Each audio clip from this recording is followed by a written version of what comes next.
And these days I'm pretty much glad to be anywhere. I mean, in June, I know you're just hearing about this. I just got the memo myself. Nobody lets me know these things.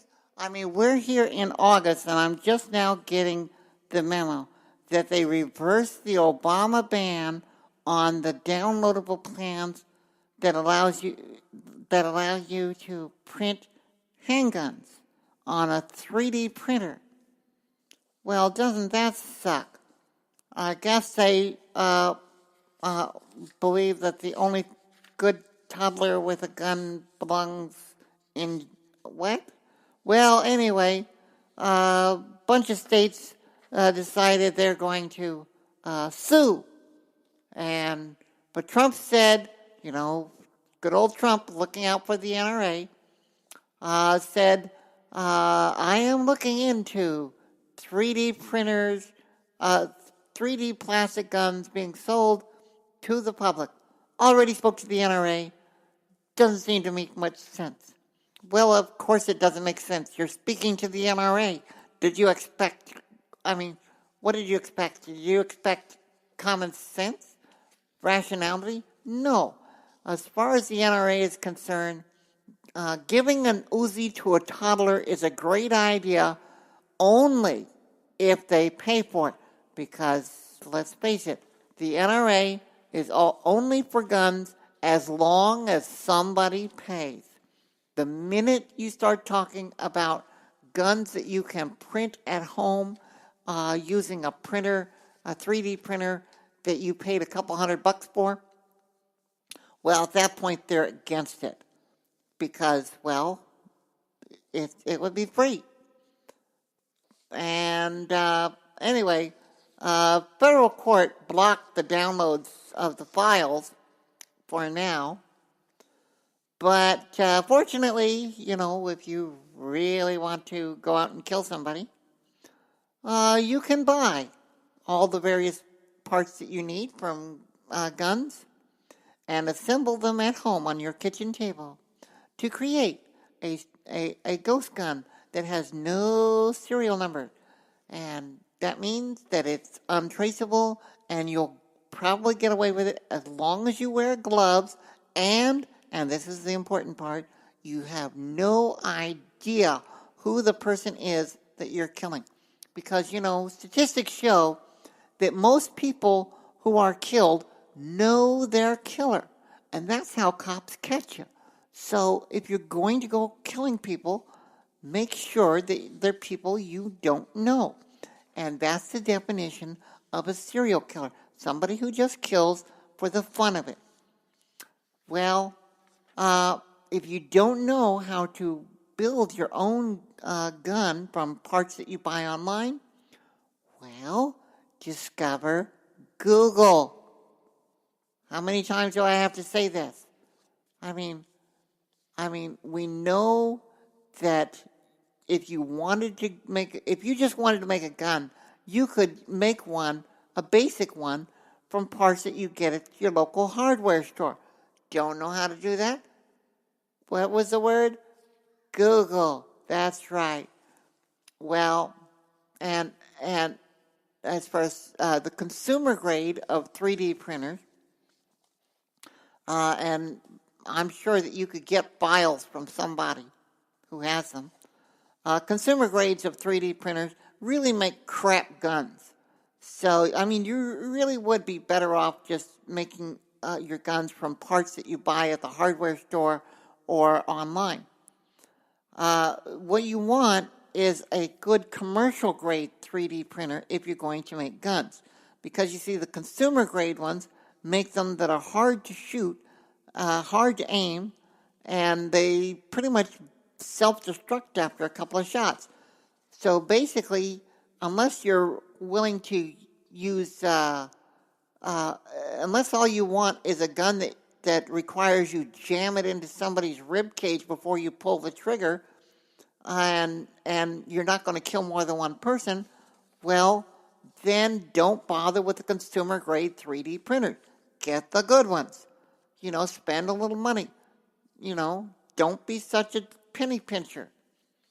Now, ammo itself is not hard to make, and it's very easy to buy. This is the United States. If you want to kill people, this is the best place in the country, in the world, to do it. Yes, if you want to make ammo, all you have to do is get a Lee pocket loader or an RCBS rock chucker, and I recommend the rock chucker. It's much more accurate in terms of putting shells together, and you'll be much happier with the results. I promise you.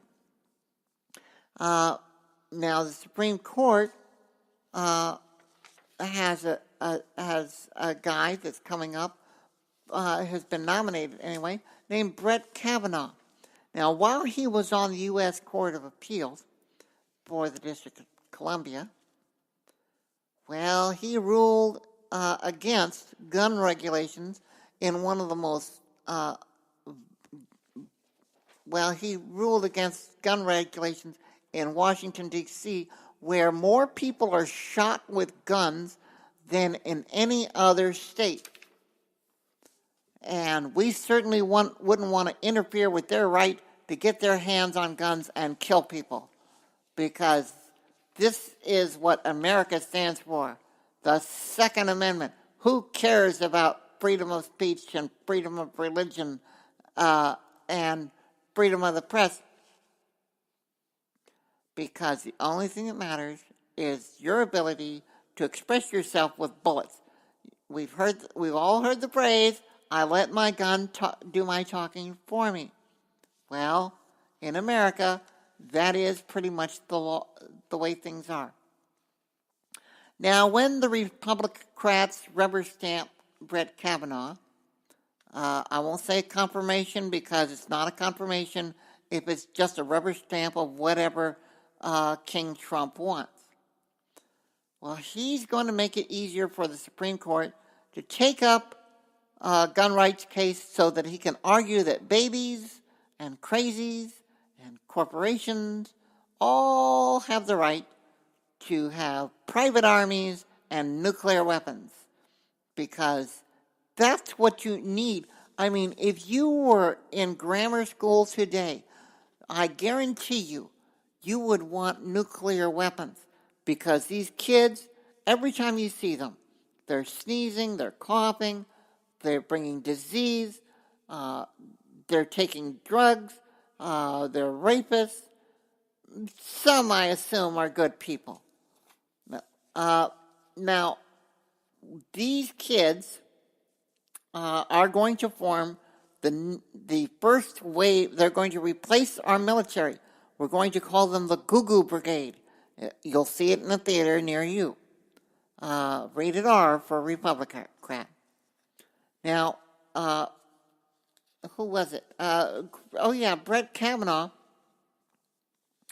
obviously loves big business, hates individual rights, and loves guns.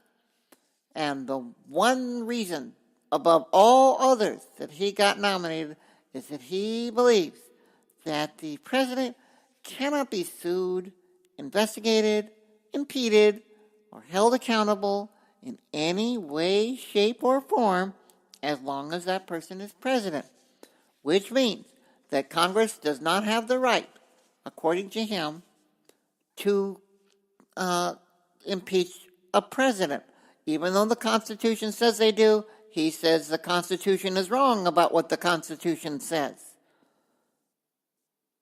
Yeah, okay. Well, that's a strange look at the law. It's kind of like the stand your ground laws.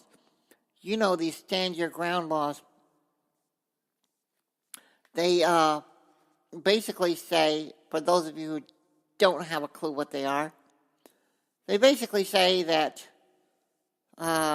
if you're white, it's okay for you to go kill anybody who's not white.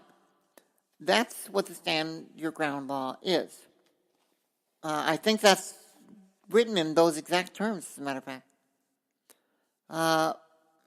Now, Tallahassee Mayor Andrew Gillum, the mayor of Tallahassee, Don't they have a racetrack there? Wow, that must have gone by fast. Well, he said, I don't believe stand your ground has a place in civilized society. No shit, Sherlock. What was your first clue? Was it the dead bodies? I wonder. Let's see. The consequence, he says, of confusion over how stand your ground is applied in this state can result in the loss of life of otherwise innocent people. I noticed that too. I probably noticed that because it's on frickin' television every day.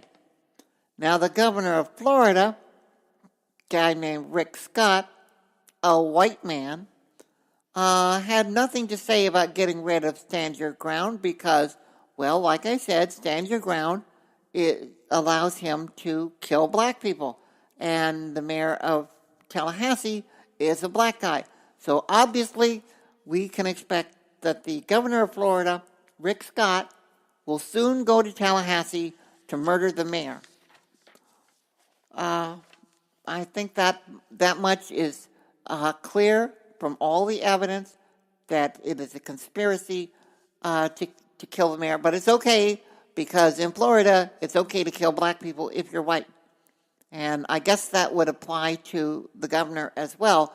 And he's the person that the people of Florida want. I mean, if you really did not want a racist asshole out gunning for anybody who wasn't white in the governor's chair, then maybe you should do one of two things. Either A, get the hell out of Florida, or B, vote for somebody else. Huh? What do you think? Now, when you respond, and I know you will, don't give me small talk. Don't give me this bullshit of what's up. I hate small talk. I want to talk about atoms, death, aliens, sex, magic, intellect, the meaning of life, faraway galaxies, the lies you've been told, your flaws, your favorite scents, your childhood, what keeps you up at night, your insecurities and your fears. I like people with depth, who speak with emotion, a twisted mind, kind of like mine. I don't want to know what's up. I don't care. All right? I mean, we live in a country where over 26,000 American kids have been killed by guns since the Columbine massacre. And that was what? Back in 1999. That's what? About 10 years ago. That's an average of 2,600 kids a year, or about 200 kids a month. That's pretty good progress, but, we can do better. Because, just because, it works out to the idea that I think what the NRA is trying to tell us is that the only thing that's going to stop a bad toddler with an Uzi is a good toddler with an Uzi. Because, that's the kind of country we are. We're a country where we have about 5% of the world's population, but we've got about 31% of all public mass shootings in the world, which makes us, that's right, number one. Yay, we're number one. We're number one. Everybody celebrate. Let's have that something that Trump can promote, the fact that we kill each other more often than any other country in the world. Aren't you happy? Guns are now the third leading cause of death for American children, behind illness and unintentional accidents like drownings. Yeah, those are always fun. Schools are therefore not only useless for teaching music, math, science, and art, they're also full of disease and bullets